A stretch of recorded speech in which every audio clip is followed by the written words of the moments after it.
Amados, fique em casa.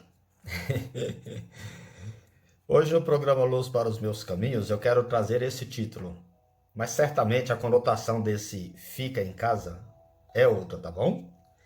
Em 2 Reis, no capítulo 14, verso 10, diz assim o texto: Você destruiu Edom e está muito orgulhoso por isso.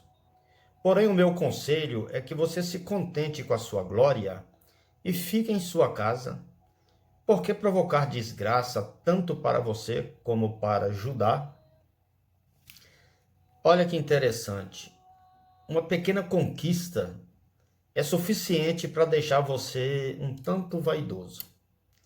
Foi isso que aconteceu com Amazias, rei de Judá. Ele guerreou e venceu os edomitas.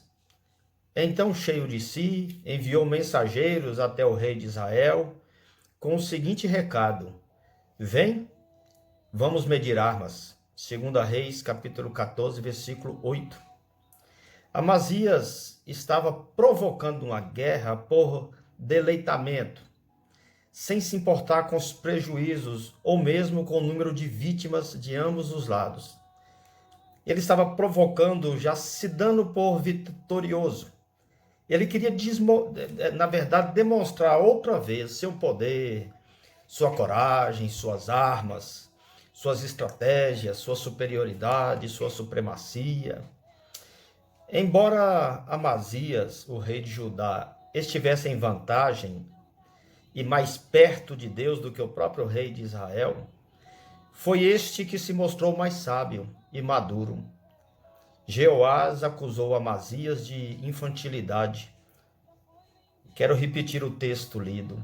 Você destruiu Edom, está muito orgulhoso por isso.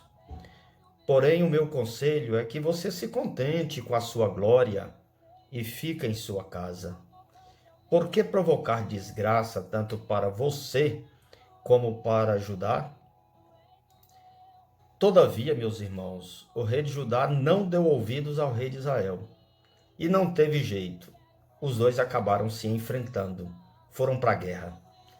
Amazias, o rei de Judá, o rei soberbo, foi derrotado e preso por Jeoás, o rei de Israel, que ainda derrubou cerca de 200 metros de muralha de Jerusalém e pilhou os tesouros que estavam no templo e também os tesouros que estavam na casa do rei.